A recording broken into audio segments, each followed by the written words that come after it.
The next item on our agenda, if there's no other, any corrections, we need to vote on these, so do I hear a motion? Did you have a correction, Larry? No, with those corrections, I move we approve. Is there a second? Second. All those in favor, let it be known by saying aye. Aye. Minutes are approved. Now it's time for our public comments. Remember, you state your name, your address, and you have 3 minutes. The first person is Anna Joyner. Excuse me, Mayor, while she's coming up, can you hear me out there? No. This mic is dead. This was dead. Can you reach Cage's reach?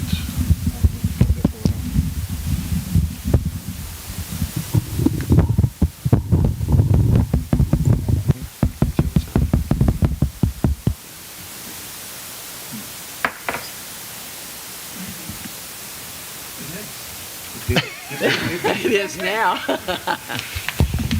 Dead now. Okay. Yeah, there you go. Anna. Hello, my name is Anna Joyner. I live at 806 South Creek Drive in Nashville, and I'm a real estate agent in Nash County, and I have been for 32 years. My business partner and I own Market Leader Realty, and we have rehabbed over 14 homes in the Nashville Rocky Mount area. 8 of them in the historic district of Nashville, 2 in Birchwood, 2 at the Rocky Mount Mills, and 2 in historic downtown Washington. My personal home that I used to live in at 121 South Body Street for 13 years was restored by my husband and I before we moved to our new location. I have a handout. May I bring it to you? Sure.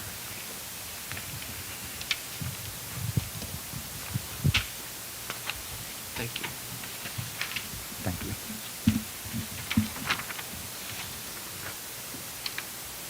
What you're seeing here is the Nashville Historic District and 27 black dots.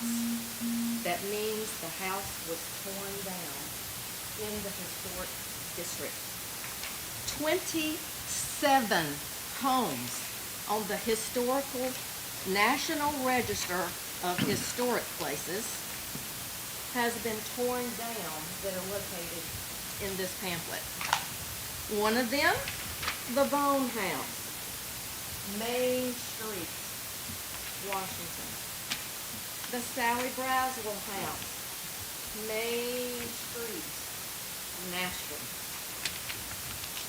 The Nashville Fire Department, beautiful historic building. And this lustrum home that was built in the 1940s, one of only 2,500 in the United States. It was housing for the World War II veterans when there was a housing shortage.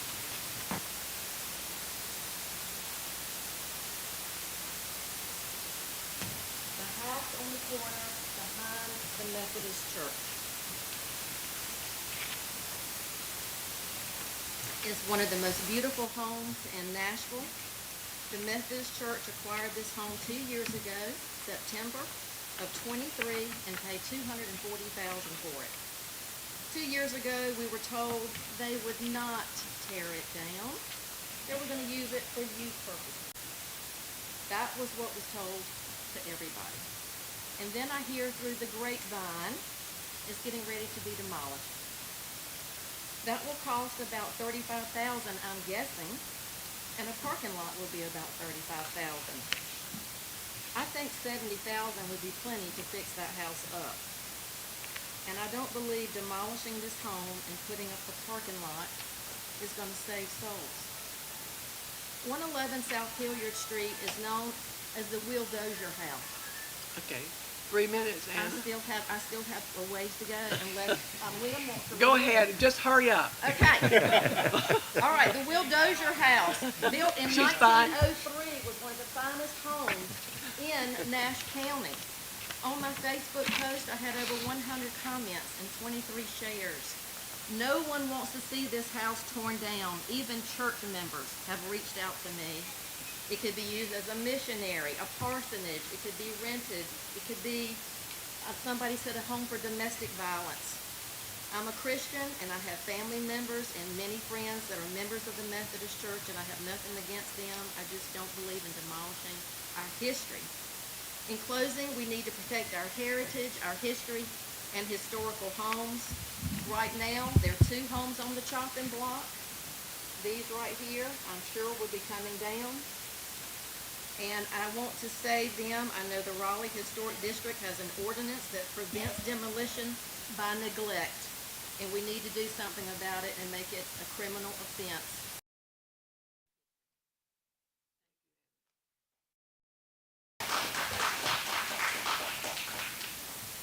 Joanne?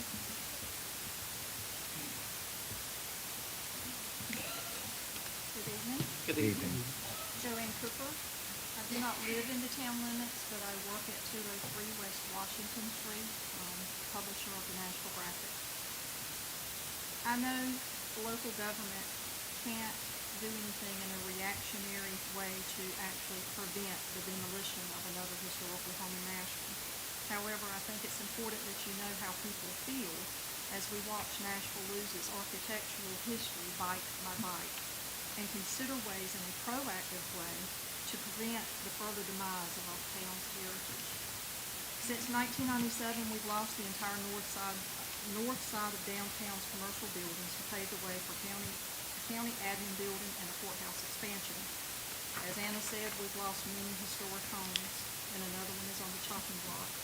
In the 50s, the Nashville Garden Club, led by Dorothy Linke, who was the granddaughter of Mr. Linke, and 28 other members, moved the train depot to save it instead of tearing it down. So even back then, they understood preserving history. People move here for multiple reasons: safety, schools, location, and Nashville's small charm, which is full of its historical heritage. Driving through town today, we have very little bricks and mortar left of Nashville's history.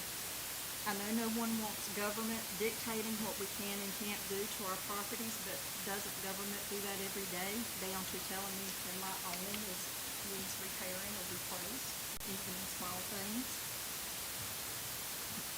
Even in a subdivision, you have to abide by guidelines of a homeowners association. There are proactive ways.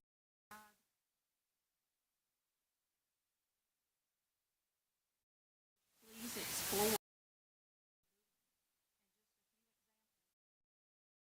Have historical commissions, not a private organization, but they are actually town committees.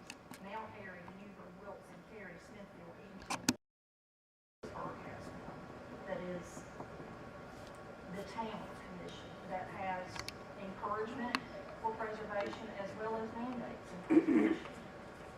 Will this effort completely eradicate destruction of our history? Probably not. But as leaders, our actions speak very loudly to preserve Nashville. We cannot continue to sit and watch the original Nashville disappear, paving ways for things that we will never replace the architecture and culture that we enjoy today. So please do consider moving forward, placing things in action that can save what we've got left. And I do agree with Anna, if there's any way to stop what's going on now, consider it. Thank you. Thank you. Julius Jones?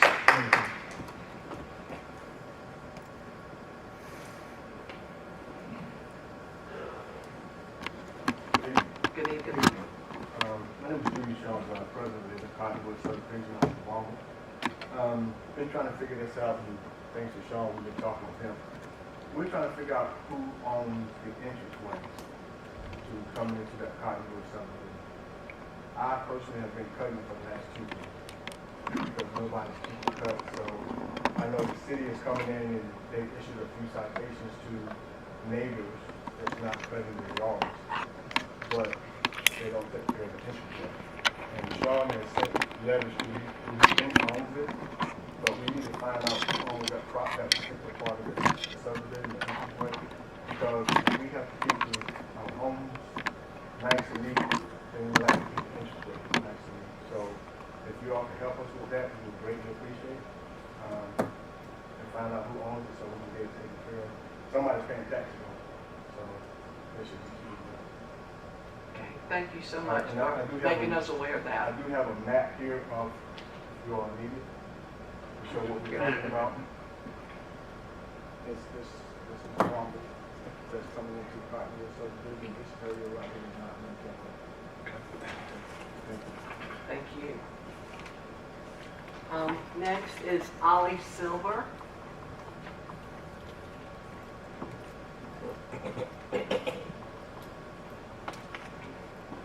Good evening, my name is Ollie Silver.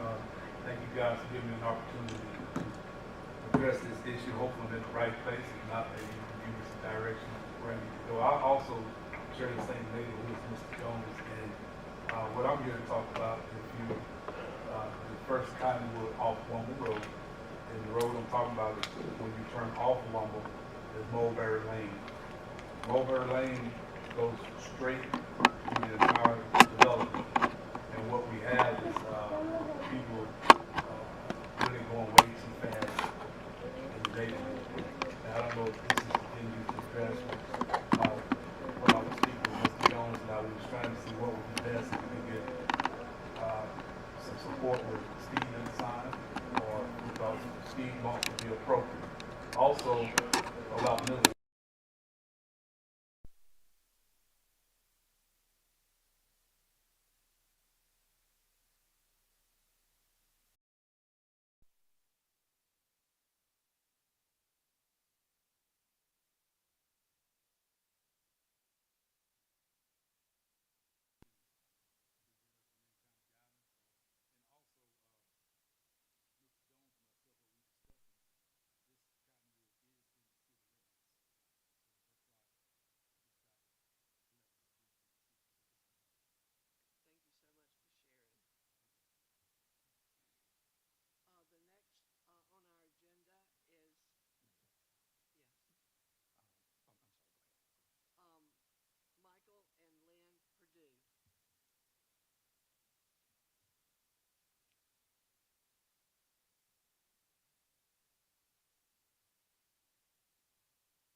And thankfully, and there's, ever since the Methodist Church bought the house, they've done the upkeep on the house.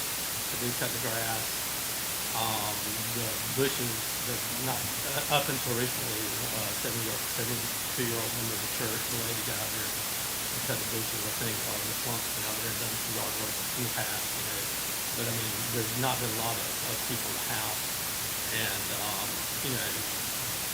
I'm a former member of the church too, and I kind of knew that when the church purchased the house, that it wanted to be torn down. We were told that it would be fixed up for the youth and things like that. I just know the history, the way things go, and I kind of knew this day was coming one day down the road. I hope, as Mr. Cooper and Mr. Winter said, I hope there's something that can be done, to preserve the homes.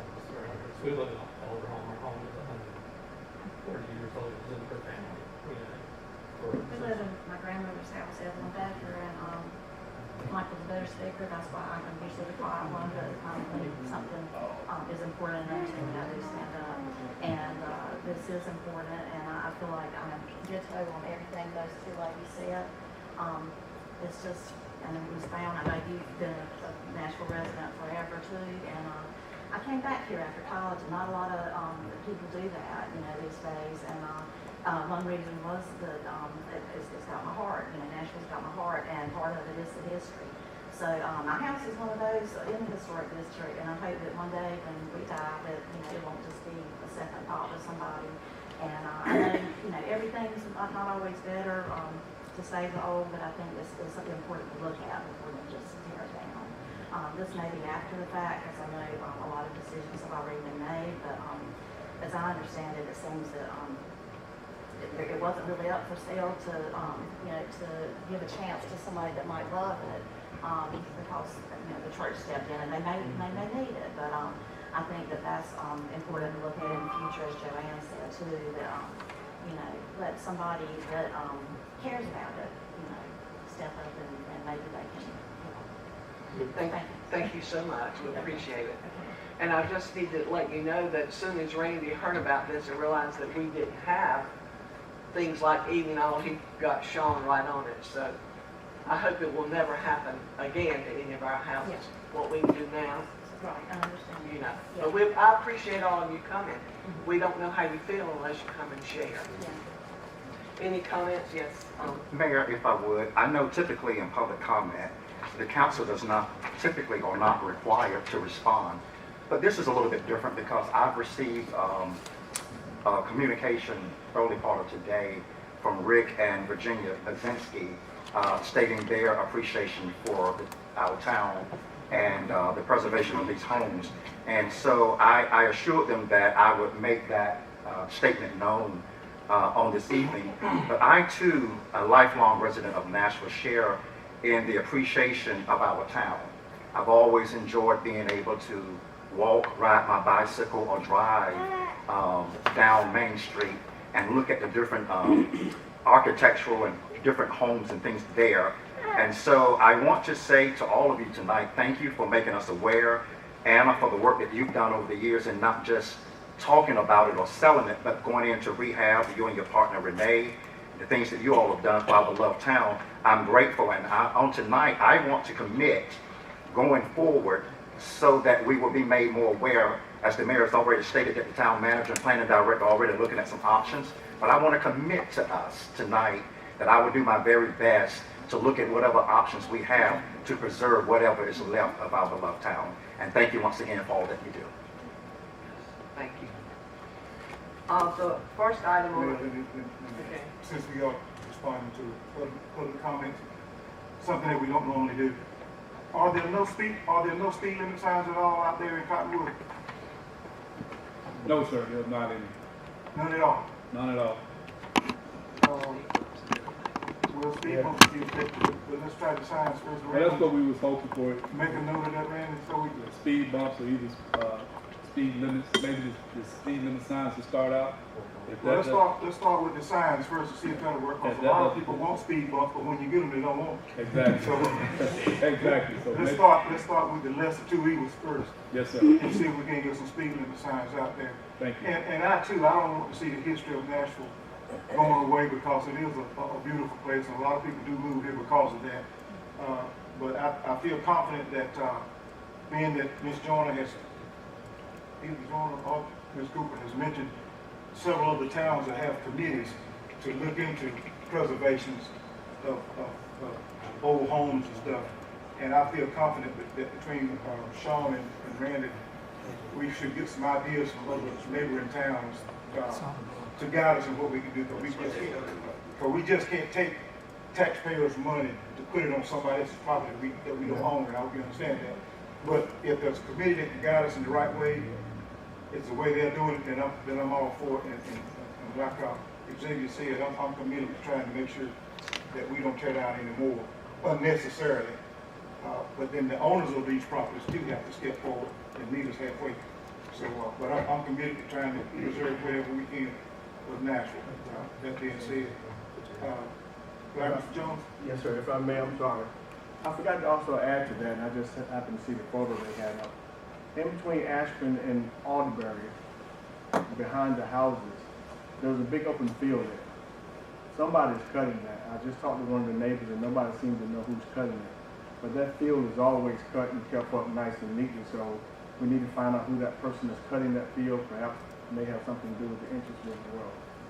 If you see them before we see them, find out who it is. I'll let you know. Okay. And I just wish the town had had something years and years ago, because many beautiful old homes have been, demolished, which were just a great architect and great memories for me. I've been here all my life and walked Main Street a lot. But anyway, thank y'all so much for coming. We do appreciate it. The first item on our agenda is the Arbor Day proclamation. Chloe?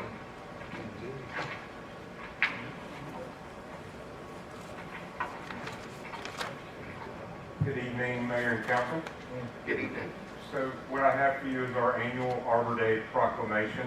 Arbor Day is a secular day of observance in which individuals and groups are encouraged to plant trees. National Arbor Day is celebrated on the last Friday in April, but it is common in North Carolina to celebrate in the fall during our tree planting season. So in celebration of Arbor Day this year, we plan on planting trees along Washington Street. There's a few on First Street Extension, and then also at the Nashville Junction in the grassy area. And this is one of the requirements for our Tree City USA designation. If awarded this year, which I see no reason why we wouldn't be, this will be the 6th year in a row that we've received that designation. So the attached proclamation recognizes November 5th as Arbor Day in the town of Nashville. Any questions for Chloe? I always enjoy that day, planting especially when we did the fruit trees out at Nashville Elementary. Yes. How many trees do you think, roughly, you're gonna plant? It should be around 10 And do you know when you're gonna do it? on November 5th in the morning. Okay, thank you. Yes, ma'am. If there are no other questions, do I hear a motion for us to have Wednesday, November the 5th, 2025, proclamation for Arbor Day here in our little sweet town of Nashville? So moved. Is there a second? Second. All those in favor, let it be known by saying aye. Aye. Thank you. Thank you. The next item on our agenda is the annexation of 890 and 894 Breedlove Road. So Randy, I'll turn that over to you, please. Thank you, Mayor. Mayor and Council, as you know, we had a annexation petition from JMK Reynolds LLC to annex a property at 890 Breedlove Road. The owner of that company wants access to the town's water and is willing to annex. Council previously passed a resolution acknowledging its sufficiency for annexation and setting a public hearing date for tonight. So at the meeting here tonight, the council can open and hold a public hearing on that property's annexation, and then after the public hearing, the council can take a vote on ordinance 2530 annexing the property into the town of Nashville. Okay, at this time, do I hear a motion to open up for a public hearing? Mayor, I move we go into the public hearing to discuss ordinance 2025-30. Thank you. Is there a second? Second. All those in favor, let it be known by saying aye. Aye. Is there anyone here that would like to speak to this issue of this annexation of this property on Breedlove Road? If not, do I hear a motion that we close the public hearing? So moved. Is there a second? All those in favor, let it be known by saying aye. Aye. Now I need for someone to make a motion for us to approve ordinance 2025-30, annexing this property. Any no comments, I move to approve. Second. All those in favor, let it be known by saying aye. Aye. Thank you so very much. The next item on our agenda is Housing Selection Committee bylaws. Mayor and Council, as you know, we're proceeding with a application for a CDBG, a Community Development Block Grant Neighborhood Revitalization application, which is going to, if awarded, bring monies in to allow us to help 4 to 7 low-income homeowners in town rehab and or replace their home. One of the requirements of that program is that we set up a housing selection committee, which we have done, and that committee has met once already to review applicants. While reviewing the potential applicants, some of the committee members felt it was important that the applicants who are selected not owe back taxes or be delinquent on town utilities, and made a recommendation to the council to amend the Housing Selection Committee bylaws that put that requirement in there. So what you have before you this evening is a proposed amendment to the Housing Selection Committee bylaws that adds a section that requires homeowners to be update on real estate taxes and town-owned utilities in order to, or have an active payment plan in place and be current on that repayment plan in order to be eligible for participation in the program. Any questions? Granted, did this new community be informed, did they find out that not paying taxes or being up on whatever, did it disqualify anybody? Well, there is one applicant who's being considered that does owe back taxes and utilities. Staff has reached out to her and let her know that this was going to be put into place, and if selected, if that person doesn't pay their back taxes and bring their utility bill to current or near current, that they'll be bypassed. They won't be selected. So, Sean, were you sending out the correspondence to? Yes, sir. Councilman Taylor, we went by the. Can't hear you. Councilman Taylor, we went by the applicant's house who is behind on the utility bills and on taxes. We posted the door into the picture that they know we posted. We also sent out a certified letter. The recipient did sign for it. We do have it filed. So the recipient is aware that if they're not in the status quo of what we're looking for, then they will not be able to continue on with the program. Did we give her a deadline? Yes, sir, they have within a year to get to, that's how long it takes for the whole process to get going. She has to establish a timeline of going ahead and setting up a payment plan, making payments every month within that year while we're applying. And if we see any discrepancy or defaults, then the town will go ahead and let them know they are no longer eligible to participate in the CDBG grant program. Okay, And she's very well aware that she fully understands the town's severity of this right here. And not wait till the last minute to start? No, sir, if we don't see an established timeline, then we're gonna tell them after 3 to 6 months. There's no reason. Well, that was my question. We need a defined timeline in this new red part, because it doesn't say. I mean, we need 90, 120, whatever days we need, but we can't just say you have a payment plan in place and we're good. That means they haven't paid anything. You need to tell them when they need to have it. It needs to be a time, whether it be, and not 30 days, it can be longer than that. I don't know what the answer is, but I'm thinking 90, 120. Yeah, I was You going to said a say. year. You said a year. Right, it takes a year for the entire I program. mean, maybe it's 6 months. We need some kind of history of currentness, and that amount of time be listed in the policy. Yeah, well, what we had told the prospective applicant is you have to have half your taxes paid by the time we're ready to roll with this and all of your utilities paid off. And then you can put the rest of the back taxes on a payment plan. But if you default at any point in that, up to getting started, it's gonna kick you out of the program. Okay, But if you what you want to just put, said is not the policy we're no, do you have some language, Bill, that you would? Well, I like mean, we need the same language. The same language you use to her is fine with me, but we're talking one thing to her and one thing in the policy, and that's not what we need to do. Okay, well, we can add to the policy that 50% of the back taxes have to be paid by the time we're ready to roll with the program, and the rest can be put on a payment plan, but you got to stay current on that payment plan. If you default on that at any point, you're going to be out.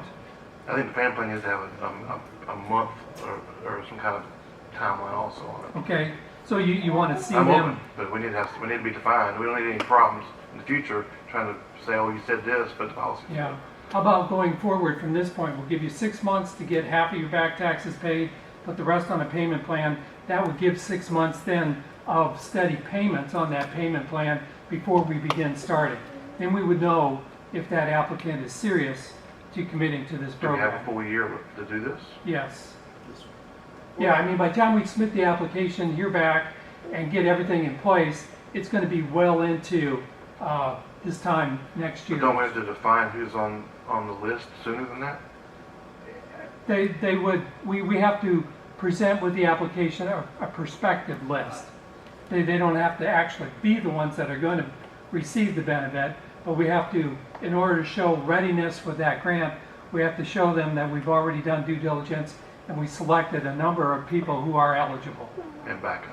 And we do have alternates, so in case that one does back out. Yeah, we I'm cool with the language you mentioned. Yeah, I'm cool. What I don't want to happen, Randy, is somebody, when the prospect shows good faith, start paying, as soon as the work begins, the plan is stopped. So, Yeah. we leaving them hanging, they're leaving us hanging. I don't know how you fix that. How you gonna fix Well, that if it's stopped in the middle of the race? The good thing about that is, if they do default on paying their taxes, we'll have either a brand new house or a really nice one to foreclose on. And get the taxpayers' money back. But no, There's that. nobody wants to go that route, I obviously. don't want to foreclose, I just want to do what they're supposed to do. Does this program have a limitation on selling the property? I can't remember. 5 years. 5 years. They put a lease on the easement, lease on your deed of record, say you have 5 years. If you do sell within the 5 years, then whatever the amount over you got into the grant, that gets refunded back to the town. Does that include taxes and utilities for us? We have to wait 5 years? Now, that one I would have to get with Good Mr. question to Jones, ask. that one. I think that's based on the assumption that they're gonna stay current on their taxes and utilities, so we'll research that. Yeah, that's a couple questions we gotta figure out here. Any other questions? If not, do I hear a motion to approve an amendment to the town's Housing Selection Committee bylaws for the proposal CDBG-NR Housing Rehabilitation Replacement Program to require selective homeowners to be current on town property taxes and utility payments in order to participate in the program? With the improved With language, the added with language. the added language, yes, I move to approve. I'll second that. All those in favor, let it be known by saying aye. Aye. The next item on our agenda is the local match for the CDBG-NR application. Mayor and Council, this CDBG in our application does not require a local match, but Ben Jones with Falter Consulting has told us he's received updated guidelines on the program, and now they're giving bonus points to applicants who do put forth a local match. And from what we understand, talking with Ben, it doesn't need to be much. It could be as little as 3%, and on $950,000, 3% would be $28,500, or 5% would be $47,500. He asked that we ask the council if the council would consider putting forth a local match or pledging this money, the 28.5 to the 950,000. Again, you don't have to; it's not required. But if you did, he thought our application might possibly score better, and we stand a better chance of receiving the grant. Your thoughts? Quick question. So is there more points for the more percentage, or is it just points per percentage? I think it's just points for a local match. Mayor, I'd like to wait on, I would like to table this to get some input. So I'll Councilmember Kate let her have her input in this way. Is there a deadline? Is there a deadline for us? Well, the application is due October 15th, I believe. Next week. Yeah. I mean, if you did make a pledge and we did get the grant and we have to now give our pledge or our local match, it wouldn't be till FY27. It wouldn't be in this fiscal year anymore. So we would have time to budget for it. But I think the point system is important on grants, so I think we need to move Oh, forward. we know that. Yeah, and there again, and I think this is going to be, I think this is going to be a great investment for our community there again. And so, yeah, we may want to move forward with that. In fact, let me make a motion. We would prefer that we had all full council if we had time, but being in essence of time, let me make a motion that we prepare to move forward with a match. Which percentage? I'm flexible on the percentage. Maybe 3%. So the total amount's going to go into the total fund of fixing the housing. Is that right? Yeah, that money will be used in some way, shape, or form to either rehab one of the houses or for a replacement house. Maybe 3%. Yeah, let me make the motion for 3%, match 28,500 as a good faith effort going towards this particular grant and investing and the town investing back in our community. I'll second All those in favor, let it be known by saying aye. Aye. Thank you very much. The next item on our agenda is the Stony Creek Master Park plan. Good evening again. Good evening. So one of the items budgeted in this fiscal year was for the Parks and Rec Department to create a master plan for Stony Creek Environmental Park. A master plan is a long-term conceptual document that provides a strategic vision and roadmap for the development or renovation of a park. And this plan is considered best practice when completing park renovations to ensure that planned additions align with the community's needs. And these plans are also necessary to be competitive when applying for grants.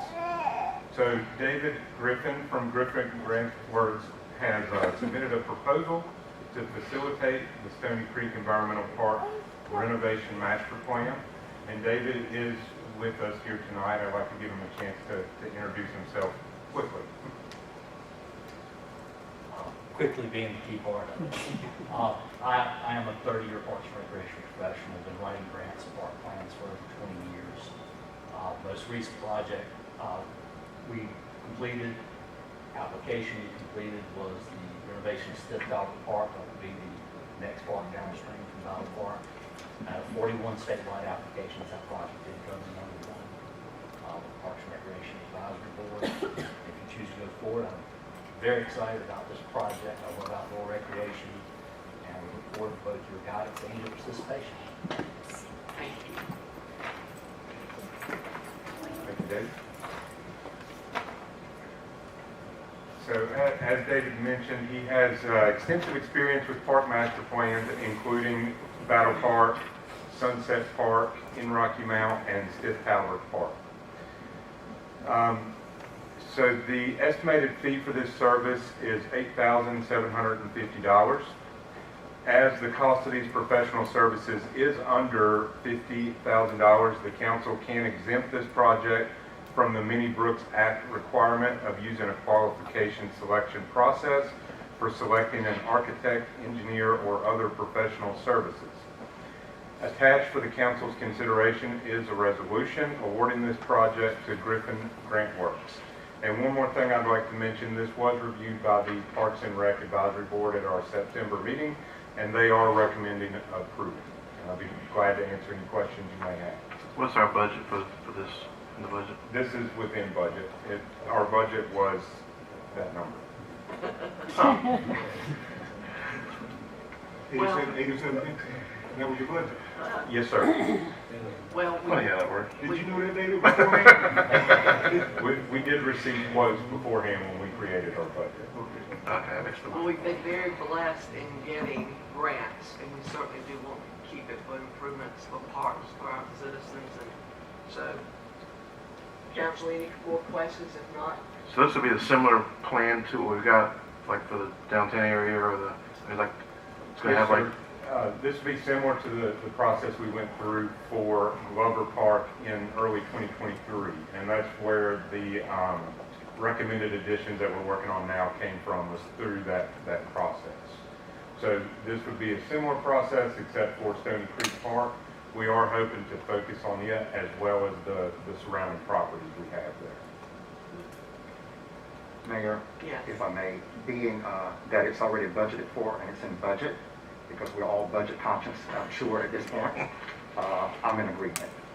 Okay, put it in form of a motion, please. I make the motion that we move forward with this particular proposal for Stony Creek Master Park Plan. Is there a second? a second. All those in favor, let it be known by saying aye. Aye. Motion carries. Thank you. Welcome aboard, David. Thank you. The next item on our agenda is rezoning 111 West Cross Street. Good evening, Mayor and Council. Again, as you know, we have 111 West Cross Street for conditional rezoning this evening. Mr. Amada Bukite, owner and operator at Nash LLC, is asking the property of 111 West Cross Street to be rezoned conditionally to CZNR Industrial. The property is a 2.6 acre with road access off West Cross Street, South Body Street. Tonight, Mr. Bukite was unable to be with us. He did inform us that he did send his lovely wife, Ms. Maria Bukite, to represent them this evening. But we have already taken this before the planning board. When we took before our planning board, It was for a traditional rezoning, not a conditional rezoning. After having a conversation with our town attorney, Mr. Francis Raspberry, he did inform us that we could proceed with conditional if Mr. Bukai wanted to go that route. September 2nd, 2025, when this came to you guys, you thought it would be best to do conditional versus outline traditional rezoning. So Mr. Bukai is asking for these uses right here. If you look on page 2 in your packet, he's asking for Page what? Well, page 26.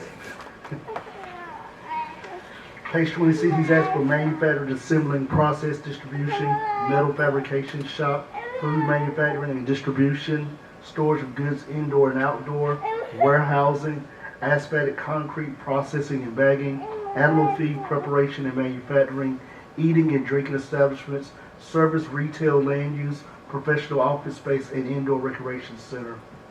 The planning staff has also recommended some conditions that we'll go over once we go through the agenda report at the end before you open up the public hearing, Mayor. If you turn to page 27, you can see Mr. Bugai's updated application, where at first he was asking for traditional rezoning, now he's asking for conditional rezoning. All this has been filed, as our ordinance says. He has submitted a plan of the building. We also have the deed of record. As always asked by our council, we send this letter out to, I believe, approximately 65 property owners, and we have a list of those property owners that we sent letters to.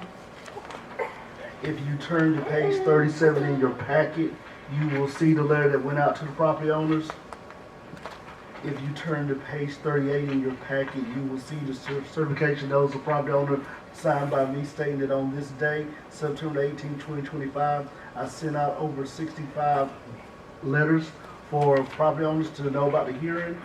And if we turn to page 40 in your packet, we can get to the agenda report for this right here.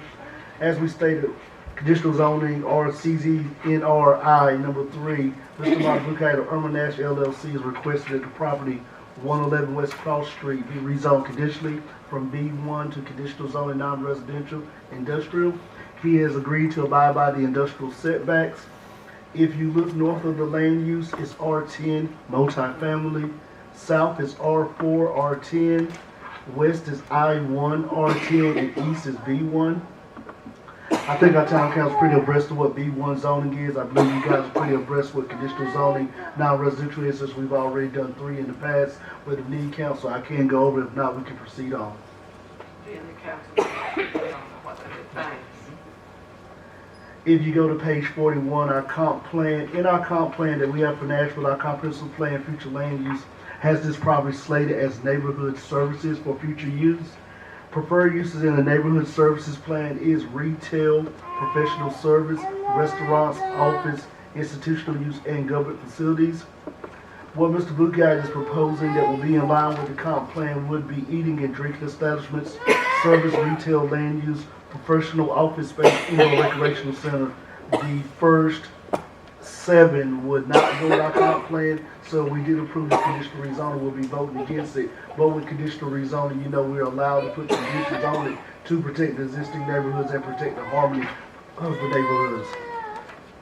If you look at page number 42, you can see this picture of the subject property, 111 West Cross Street. Page 43, you see a picture of the sign that was posted out for that, for rezoning. And if we go to page number 44, you can see that as we stated, this property right now is B1, but he is asking for CZNR industrial. And you can look at our future land use showing that it is neighborhood services. This request that we may have in compliance with the comp plan for the use right here will be the first 7 as we stated. Project history, Mr. Bukai submitted this application on July the 11th. He updated it the following night after our council meeting for conditioning. The property is being serviced by town water and sewer. The subject property is 2.46 acres. Public hearing notices for this property were mailed out September 18th to 65 property owners. The public hearing notice was posted on the town's website on July 31st. It has not changed. The rezoning sign was posted on August the 1st.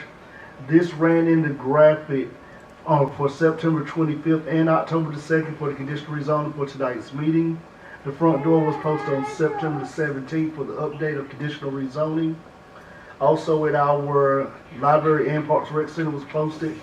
July 28, 2025, the Nashville Technical Review Committee did meet virtually on this on September 23rd.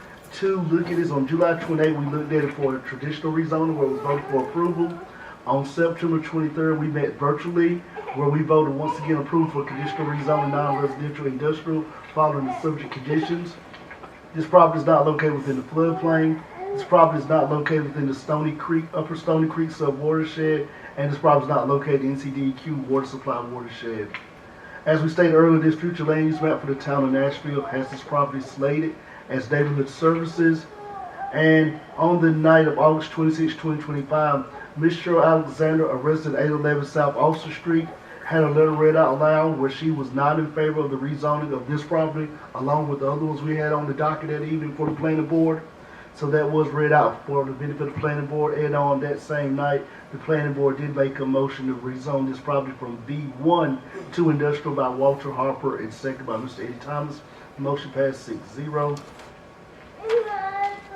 Mayor, this is reasonable not spot zoning because the subject property will be rezoned to conditional zoning non-residential industrial where the only requested use that he is asking for will only be allowed. So he will not be able to ask for other uses at the present moment, but he can come back and reapply for an amendment to get new uses added. So what he's asking for is only what he's getting. The subject property, is in harmony because it has road frontage off West Cross Street, South Body Street, and that industrial zoning is in that area. The subject property is located within the B1 district. It will continue to be zoned for business purposes, similar to the adjacent properties around in the conditional zoning non-residential district. And once again, our TRC did find this favorable. Mayor, what we're asking for with development conditions this evening is number one, and Mr. Abuki has already verbally agreed to this, but he has to put in consent writing if this is passed that he agrees with it. That the subject property shall be developed in accordance to the approved site plan, the applicable requirements of the town of Nashville zoning ordinance with the following uses: manufacturing, assembling, processing, distribution, metal fabrication shop, non-boundary, food manufacturing, distribution, indoor, outdoor storage of goods, warehousing, asphalt, concrete bagging, animal feed preparation and manufacturing, eating, drinking establishments, service, retail, land use, professional office space, indoor recreation center. Number two, and as we stated, anything that wants to be brought new will have to come through an amendment process through the planning board and the town council. Number two, the certificate of modification revision to the approved site plan may require this review by the town of Nashville TRC, Technical Review Committee, and the town of Nashville Planning Board, as well reapproval by the town of Nashville Town Council with discretion of the planning director, his designee, as he makes any changes. The applicant must comply with the drawn-out site plan with regards to on-site outside storage. That is behind us in your packet. The applicant cannot stack storage containers on top of each other. The applicant is allowed to have no buffer or screen in storage zone 1, which is behind the building. For storage zone 2, either vegetative buffer or fence. For storage zone 3, a fence only, and for storage zone 4, a fence and vegetative buffer. The applicant must also abide by section 24.4, which is our noise ordinance in the town, saying no loud noise shall be done between the hours of 10 p.m. and 6 a.m. The applicant must abide by the industrial I-1 zoning setback per the town national zoning setback chart. Any fencing the applicant plans to install must be installed by section 1858, town Nashville's fence regulation. And the applicant, if he's going to install a sign, must come apply for a sign permit and follow by our sign ordinance. Any change of use, the applicant must also apply for a change of use zoning permit. And as we say, the conditional zoning cannot take place till the applicant contests in writing that he contests to these conditions. Mayor, now I will yield to you and the council for the motion of the opening for the public hearing to hear if anybody has signed up, and then we'll come back for final thoughts, deliberation, and voting. Okay, thank you. Do I hear a motion that we go into open session? Public hearing, yeah. Second. All those in favor? Aye. Is there anyone here tonight that would like to speak to this issue?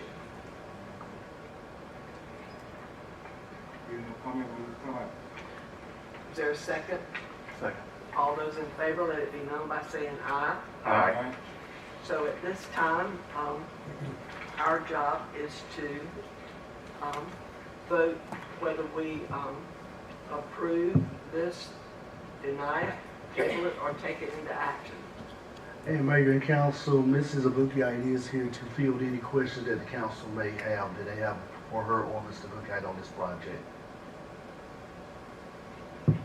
Well, so we have a issue because we already, this property is not in conformity, right? It's not in alignment with our current rules, right? Yes, sir. After several conversations. Yes, sir. So I think we need to table this until we can get the property in the proper order. I agree. Second. All those in favor of tabling it, let it be known by saying aye.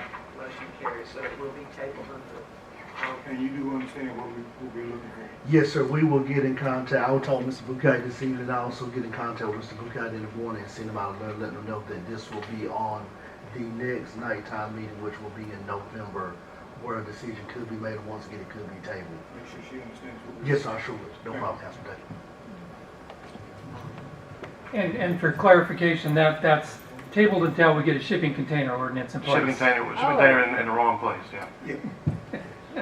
okay, thank you so much. Yeah, it will be moved. It's already scheduled to be moved, but it has not been moved yet. I don't know if that has. Well, my hang up is taking it off the ground, putting it on a trailer, it's not moving. Yeah, no, it has not been moved. I mean, it will be moved soon, but it has not. The next item on our agenda is the employee background checks.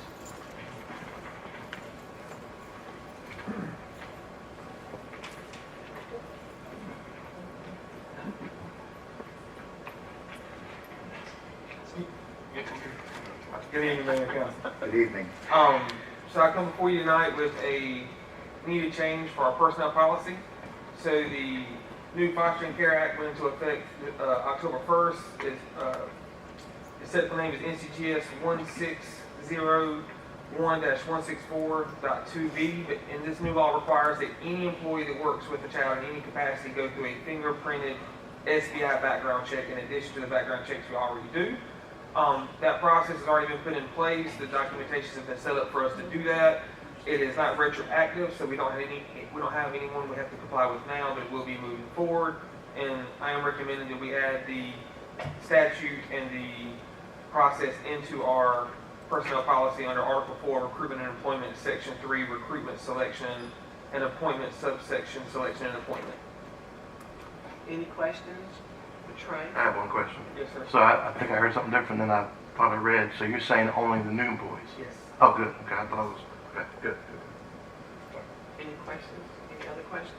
If not, do I hear a motion to amend Article 4 that he's recommending? Move to amend. Second. All those in favor, let it be known by saying aye. Aye. Thank you. That's something we probably couldn't get around if we wanted to. That's right. Randy, do you have any further comments? I don't. Just a reminder of our work session tomorrow at 9:15 here on shipping container ordinance. And we will have Michael Harvey with InFocus, our consultant we've been using to help bring some of our zoning ordinances up to par. And then our town attorney, Francis Raspberry, will also be here.